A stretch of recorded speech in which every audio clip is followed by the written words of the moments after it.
Hiya, good afternoon. Hello. How are you? I'm okay, thanks, yeah. You don't like the look of this, do you? I certainly do. I mean, I'm a retired serviceman. I was a soldier as well, and I've served in multiple deployments. Not saying that particularly overqualifies me for an opinion, but I believe the whole concept of this war is based on, to some extent, empire building from Israel and the USA. And I think in relation to Donald Trump, I think it was also a vanity exercise. I think that some of his decision-making has been based on him being surrounded by unqualified sycophants like Vance and Exeth and Rubio, and supported by brain-dead neocons in both the Democrat and the Republican Party, I hasten to add. And I think that there's been no clear military objective, because it is the only way that the USA and Israel could completely accomplish the job of which they're openly saying now, which is take control of everything in Iran, would be a ground invasion. That is actually a military impossibility. That can't be done. It's not like Iraq, where you could build up 300,000 soldiers over a 10-month period before the invasion. That includes artillery and armoured divisions. That can't be done. So there's no way they can do a land invasion. So that leads me to know the conclusion that they're just trying to destroy the entire nation. And with a complete disregard for people in that country who may be not Islamic. Can I ask you why, you said that empire building, what empire is America building there?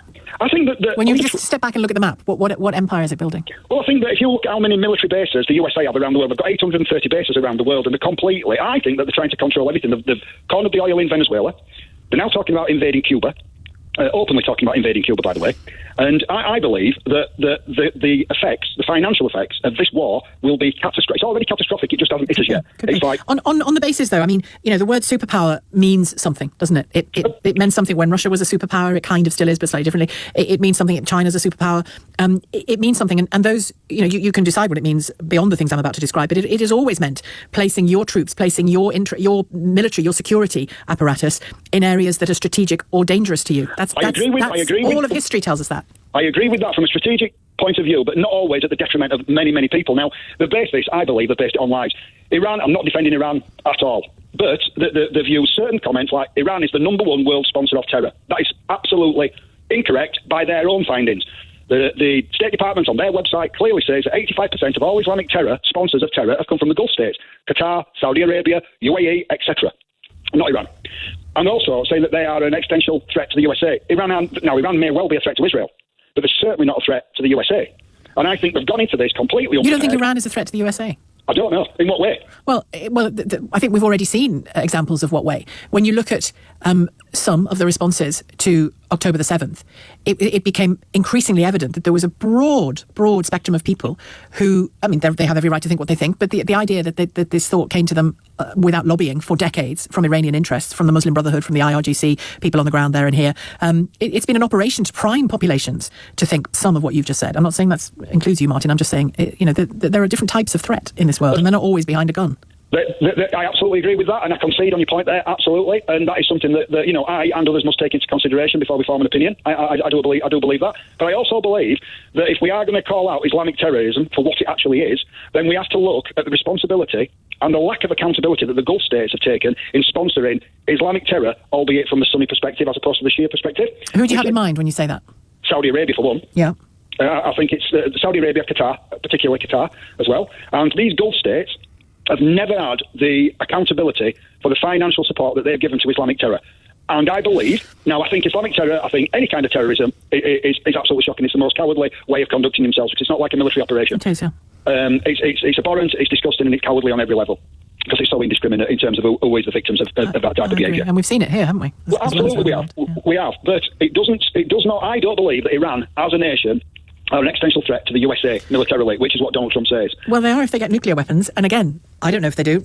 People whose view I respect and who have real experience in this field say that's nonsense. Others say the opposite. So I genuinely don't know. I'd love to see what evidence they have to say that they were on the point of developing a nuclear weapon, but I haven't seen it yet. Thank you very much, Martin, for your call. Martin in Leeds. We've just checked. At least one of Martin's claims there about the State Department believing 80% or saying that 80% of terror activity comes from the Gulf states. There is no credible evidence that the State Department has published such a statistic this year, at least. It's 1:46. For his thoughts. Hello, Sheila. Hi there. Hi. You asked what country is keeping you awake at night at the moment, what with everything that's going on in the world, and in relation to what Nigel Farage has said. Well, it's America that's keeping me awake at night at the moment. I mean, what with what they're trying to drag us into, and going on their previous form, where, I mean, after all, more British servicemen have died as a result of involvement in American wars of aggression than as a result of, in recent years, than any other country. And also, these American wars of aggression, which are many and numerous, have created the conditions where Islamic terrorism has flourished and is a threat to British civilians and has been a clear threat. I think there's a slight flaw in your argument there about American wars or British wars creating the conditions for Islamist terrorism. I mean, the Islamists have been around for a very long time. Yeah, but we've armed them. We've removed. There's various countries that had secular governments, and certainly had governments that were keeping down Islamic terrorists. That due to it being in American Iran interest, very much foments it, though, doesn't it? Well, do you agree with that? I agree that America, if you look at the history, the biggest fomenter of Islamic terrorism is America. They created Al-Qaeda in Afghanistan in the 1980s. I mean, that's a simple fact. They've funded proxy Islamist groups throughout the world. I mean, if you look at who they were backing in Libya, for instance. And it seems to be a coincidence also that these countries where America seeks to have another war of aggression are all countries that are not trading in the US dollar. If you look at Iraq originally, Saddam announced the switch of their oil from dollars to euros. Within 5 minutes, it was WMDs, and we've got to take him out. Well, America created huge instability as a result of that. But the chaos after the chaos ensued and still ensues in Iraq, they're selling their oil in dollars. The same thing with Libya. Colonel Gaddafi. Yeah. I can hear what your reading of global politics is, and I don't think it's all wrong by any means, Chris. But I don't think you can say straight up America created Al Qaeda. It was formed by Osama bin Laden, wasn't it, and others? Well, yeah, but who sent him there? Let me tell you, it didn't come directly from America. Is the point I'm making? It was formed from networks of foreign Islamist fighters, some of whom at certain points were fighting people we regarded as enemies, and then at other times they were just trying to kill us. Yes, but who armed them? Who funded them? Who funded them in Afghanistan? It was America. Who funded during the Russian occupation of Afghanistan? Yes, a Russian occupation. Can you apply the same assessment then as now of a group like Al Qaeda or not? Well, the question was which country is keeping you awake at night? And you've answered it, which is why you're quite within your rights to do so. Yeah. And America has throughout its history has funded groups that were terrorist groups. I mean, in Central America in the 1980s, and in Libya they were funding the Islamic jihadists that were fighting Gaddafi. Do you hold America responsible for everything? I hold America responsible for more deaths on the planet than any other country. I'm not fearful of. In what time period? Well, since the Second World War. More than communism. Communism killed millions and millions and millions of people. And America's killed millions and millions and millions of people and is seeking to drag us into yet more chaos in the Middle East that will kill millions more, potentially, which is a big worry, taking us to a world war. I mean, let's not forget that American generals have been preaching the second coming of Jesus to their troops in relation to this war in Iran, talking about the oncoming Armageddon that will announce the second coming of Christ. I mean, this is equivalent to Islamic religious extremism, and these are supposed to be our friends who we trust. But I'm just keen to know, when America killed millions and millions of people, compared to, for example, the Soviet Union, to China in a similar time period, Cambodia under Pol Pot. When did America have anything akin to that?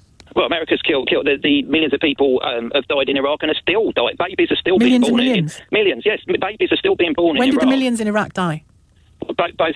Well, actually, you could go back to when America was supporting Saddam, and then but millions and millions haven't died, have they? Worldwide, they have. Yes, they have. Well, worldwide, they certainly have as a result of American interference in countries around the world. Certainly, they have. Yes, there's any country that seeks to remove itself from a slavish dependence on the US dollar either gets bombed or sanctions put on it that causes death, and I mean, Africa, for instance, starvation in Africa is largely as a result of American corporations colonising that land and removing the food that could be fed to people to feed farm animals in the West, because it makes more money for American corporations to feed farm animals in the West. America is the worst, in your view?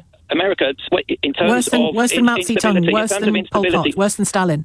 Well, America is here now, and in terms of... I know it is, but you went back that far to the Second World War, which is why I threw that into the mix, and that particular part of your assessment, Chris, I don't accept. But thank you very much for your answer to my question is America. I think your answer to every question is America. Toulouse, hello there. Actually, I'm in not far from Dounreay at the moment, looking out across the Pentland Firth to Orkney. Oh, well, we have a Toulouse number for you for some reason. Yeah, that's right, because that's where I normally live. Oh, okay. I hope you're having a nice time wherever you are. It's glorious up here. Good. What did you want to say? Yeah, well, if we go back a stage, Trump engaged in this war without Congress making it lawful. That is something that opposition politicians refuse to confront in the UK, and I think it's absolutely disgusting, because... What do you mean about opposition politicians? I mean the Conservatives, I mean Reform and the other parties. Right. To an extent, actually, the Liberal Democrats have stood out and pointed out this war is unlawful. I therefore, much against the grain, support Starmer in his action in not backing America immediately, not least because about half of Americans before Trump went in were opposed to war, and a lot more are now opposed to it. America under Trump is facing immense economic difficulties.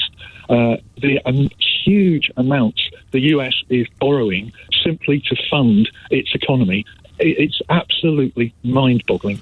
The stock market in the US, the major tech outfits have seen their prices come under severe pressure. The rest of the stock market has been pretty buoyant, but it is potentially running out of steam. Trump saw what was happening, the move by BRICS countries to move away from the dollar.